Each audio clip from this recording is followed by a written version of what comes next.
Assalamualaikum warahmatullahi wabarakatuh. Bertemu kembali dalam kuliah online keperawatan bersama saya Aziz Alimul Hidayat. Kali ini kita akan membahas tentang apa itu odds ratio dan risk ratio. Mari kita bahas apa itu odds ratio dan risk ratio. Pertama adalah odds ratio. Kita sering mengenal tentang odds ratio, namun kita belum memahami atau mungkin kita belum tahu apa itu definisi atau pengertiannya.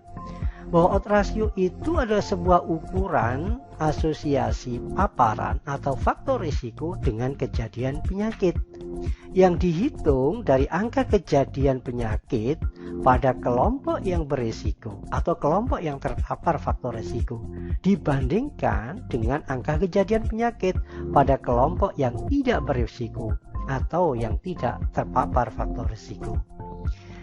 Nah, rumus dari perhitungan odds ratio itu sebenarnya adalah, kalau kita melihat contohnya, kalau kita memberikan tabel sebagaimana ada sebuah penelitian, apakah orang yang merokok memiliki peluang untuk terjadinya kanker, seberapa besar sih risiko orang merokok terhadap kejadian kanker. Maka kalau kita membaca dari hasil penelitian itu, maka rumus dari odds ratio itu adalah, di sini adalah jika orang yang merokok atau jika orang yang tidak merokok, kemudian jika tidak terjadi kanker, ini saya berikan kode A, lambangkan A. Kemudian jika ada sebuah pasien merokok, kemudian tidak terjadi kanker, kita lambangkan B. Kemudian jika dia merokok, kemudian dia tidak terjadi kanker, kita lambangkan C. Kemudian jika ia merokok tapi terjadi kanker, kita lambangkan D.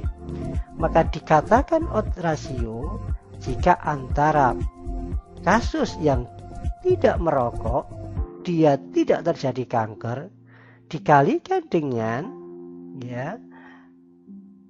kasus yang merokok kemudian dia terjadi kanker, dibagi atau dibandingkan dengan kasus yang tidak merokok tapi terjadi kanker, dikalikan dengan kasus yang merokok terjadinya kanker. Sehingga kita rumuskan adalah A kalikan D dibagi B kalikan C. Itu gambaran secara umum rumusan dari odds ratio. Nah, bagaimana cara membacanya tadi? Nah, jika dari hasil penelitian, apakah ada pengaruh merokok terhadap kejadian kanker pada pasien usia lebih dari 50 tahun? Tadi sudah dirumuskan, tadi di situ adalah merokok, tidak merokok, terjadi kanker dan tidak terjadi kanker. Di situ ada tabulasi silang, kita akan melihat kira-kira pengaruh merokok terhadap kejadian kanker pada usia 50 tahun itu berapa resiko kejadiannya itu.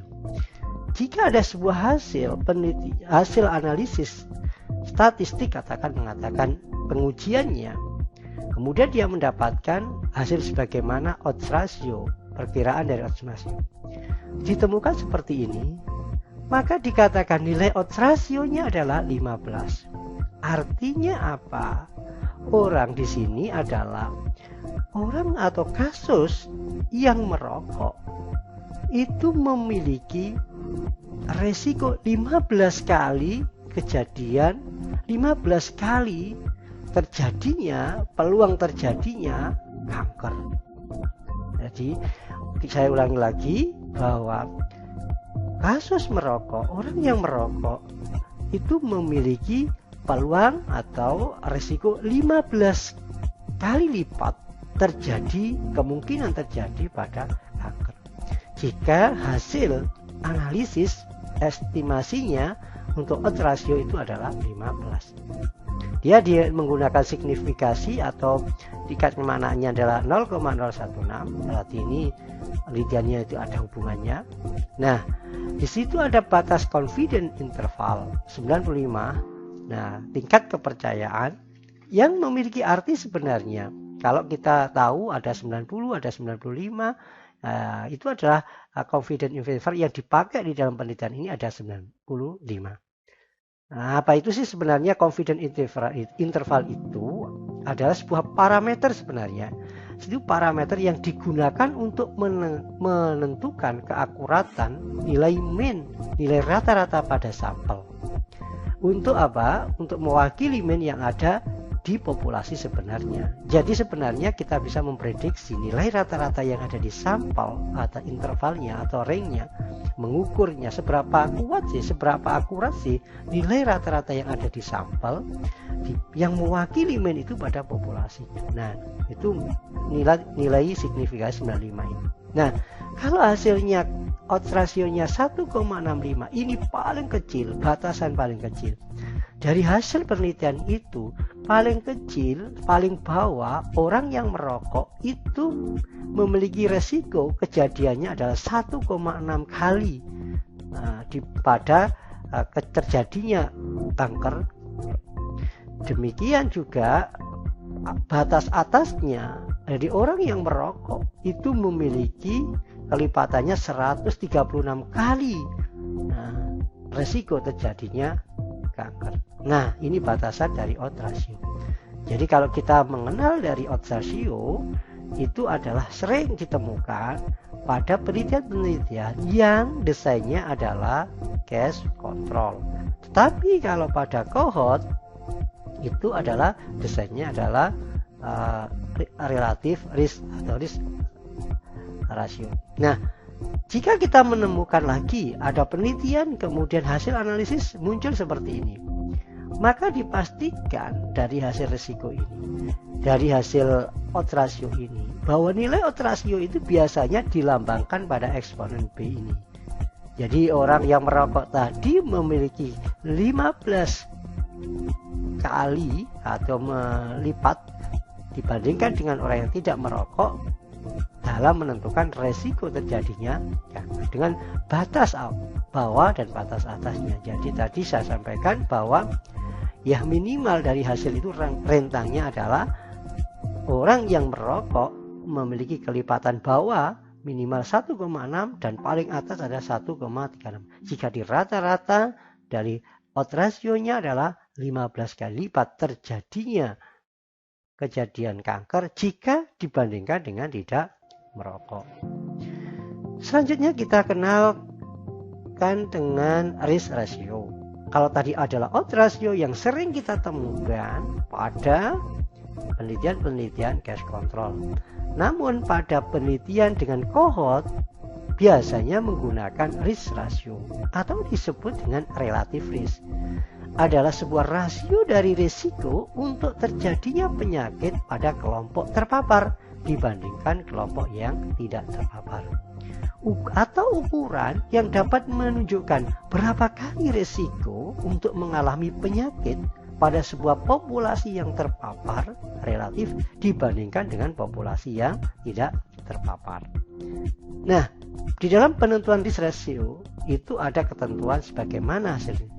Jika hasil perhitungan sama dengan 1, maka tidak ada hubungan, tidak ada kaitan antara paparan faktor risiko dengan kejadian penyakit.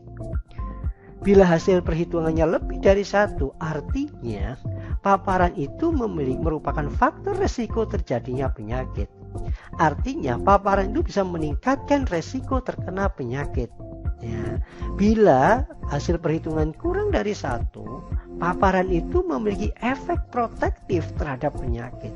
Artinya paparan itu bisa melindungi atau mengurangi resiko penyakit tertentu. Jika kita melihat dari nilai risk ratio, kalau kita membaca hasil-hasil penelitian setelah dilakukan uji statistik.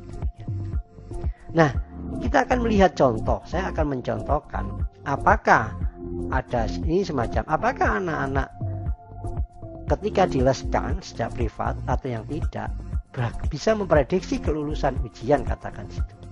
Nah, kita bisa melihat andaikan anak di sini. Di sini akan kita lihat risk rasionya di sini adalah 3,36. Nah, karena ini di situ jadi anak-anak yang dilakukan les privat itu memiliki peluang untuk lulus ujian itu adalah 3,3 kali dibandingkan dengan anak yang tidak lulus ujian. Nah, anak yang tidak ikut les privat itu mempunyai peluang hanya 0,3 terjadinya lulus ujian. Nah, ini juga sama, confidence intervalnya batasan bawah, peluang paling bawah. Jadi anak yang lulus ujian itu paling, kalau kita rata-rata kita lihat ada 1,9 peluang untuk terjadinya lulus ujian. Dan memiliki 5 kali lipat peluang, 5,5 kali lipat peluang untuk lulus ujian. Demikian juga yang tidak ikut privat. Nah, ini contoh ketika kita melihat hasil risk ratio atau relative risk. Jika ada penelitian-penelitian yang dengan desainnya cohort, kemudian kita bisa membaca risk ratio ini, maknanya adalah demikian. Itu adalah penjelasan supaya Anda semua, kita semua memahami kalau ada sebuah penelitian hasil uji statistik, kemudian kita menemukan ada nilai odds ratio atau kita menemukan relative risk atau risk ratio, kita bisa membaca sebenarnya apa sih. Karena itu akan menghitung faktor paparan terjadinya penyakit, atau bisa mengkaitkan hubungan antara faktor-faktor penyebab atau paparan bisa menyebabkan terjadinya sebuah kejadian atau penyakit itu, sehingga kita bisa memprediksi perkiraan resiko terjadinya sebuah penyakit. Itulah yang barangkali perlu saya sampaikan. Mudah-mudahan penjelasan hari ini bisa memberikan pencerahan kita semua. Mudah-mudahan kita juga mengerti tentang apa itu odds ratio dan relative risk. Saya akhiri. Assalamualaikum warahmatullahi wabarakatuh.